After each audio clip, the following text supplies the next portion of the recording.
I'd like to say a few words about monasticism in our church, which is really source of great spiritual tradition. We all know about Saint Anthony of Egypt as the founder of organized monasticism. But we do have information about monks who lived individually in the deserts of Syria, of Gaza, and Mesopotamia, quite earlier than Saint Anthony, but they were not organized in communities. So the Syrian monasticism is not later than the Egyptian. It's parallel to it, if not even earlier, but it was not organized until a group of monks came from Egypt to Tur Abdin. Among them were two famous people, Saint Malky and his nephew Saint Eugene. They both came from Egypt with a few more monks and settled in Tur Abdin area, which is today north of Syria and southeast of Turkey in Mesopotamia, between the two rivers of Tigris and Euphrates. There they established monasteries and they promoted the organized monasticism. Our monasteries, in addition to being a place of worship and contemplation for monks, they became also a great place of knowledge and studies. They were in a way, universities of their own time. Many of our church fathers, great theologians, graduated from these monasteries. They transmitted their knowledge to generations after them. The Patriarchate itself always used to be at the monasteries after fleeing from Antioch because of the persecutions. It settled in the monasteries of Tur Abdin, and then later it was established for almost 600 years at the monastery of Deir Za'faran of Saint Hanania, which is nowadays in Turkey, until 1932, when it was moved to Syria. In addition to Deir Za'faran in Turkey, which is a functioning monastery, we have also Mor Gabriel, which is really the heart of that area. There is an archbishop, there are monks, and there's a convent also in Mor Gabriel for nuns.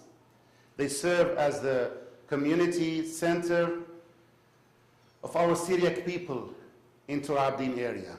Recently, I would say the last century have been very difficult for our people in Turkey due to the massacres of Christians and the persecution of non-Muslims in Turkey.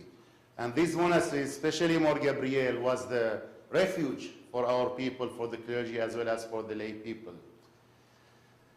We have Malky Monastery, is also in Tur Abdin area, as well as Mor Yaqub of Salah.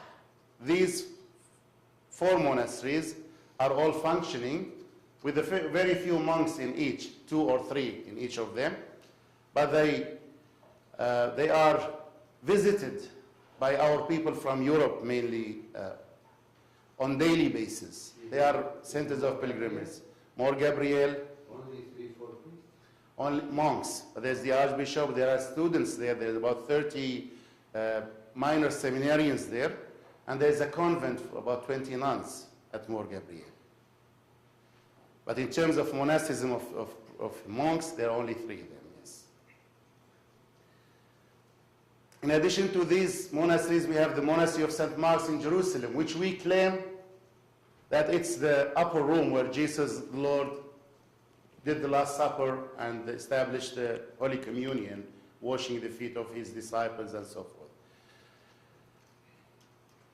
It's the seat of the Archbishop of Jerusalem, and there are also 3 or 4 monks living there.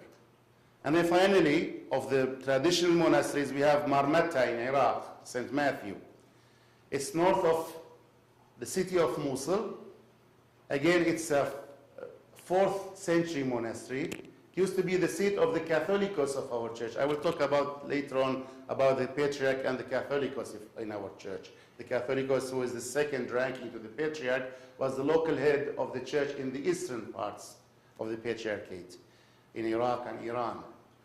So St. Matthew Marmatta Monastery was the seat of the Catholicos for many centuries. Now it's a monastery in Iraq. There's an archbishop and there are a few monks there as well, serving the villages mainly in the Turkish, in the Kurdish area of Iraq as well as northern parts of Mosul.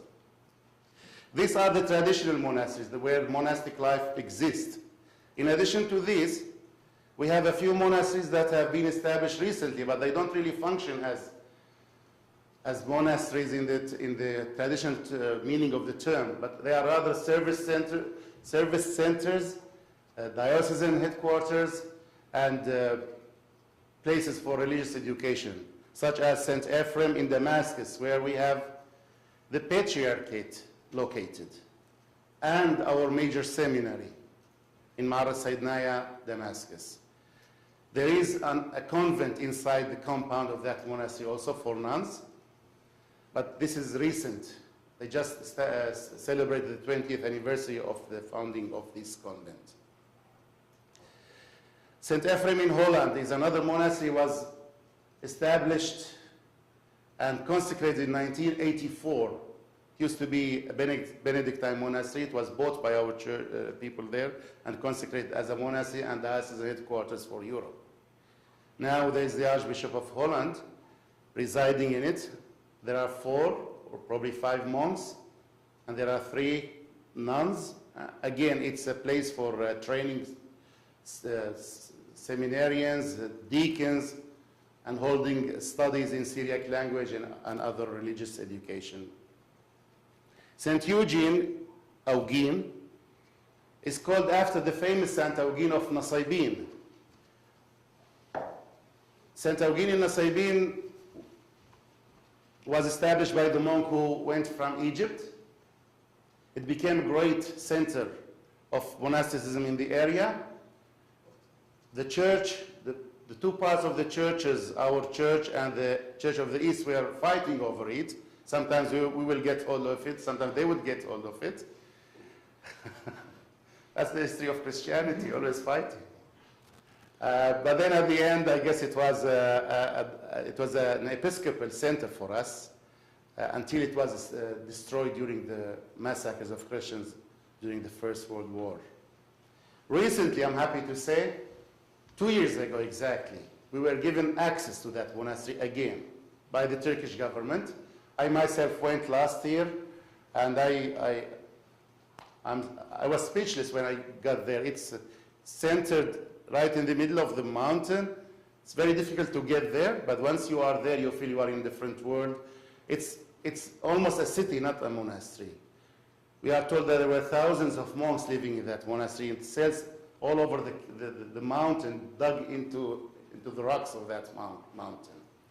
The church is now cleaning it up. We are trying to do some renovation, and I know a monk who is at the Patriarchate right now. He's getting ready to go there and to start working in that monastery, hopefully opening it again for some vocations and to be a center of pilgrimage for our people. Now the new St. Eugene is in Switzerland, not in Tor Abdin. It's the seat of the Archbishop of Switzerland and Austria. We have 1 archbishop for both countries. Finally, the monastery of St. Jacob of Sarug is another of these newly acquired monasteries in Warburg, Germany. It's the seat of the Archbishop. There is a small seminary there, and it's a center for Syriac studies and for community center for our people in Germany.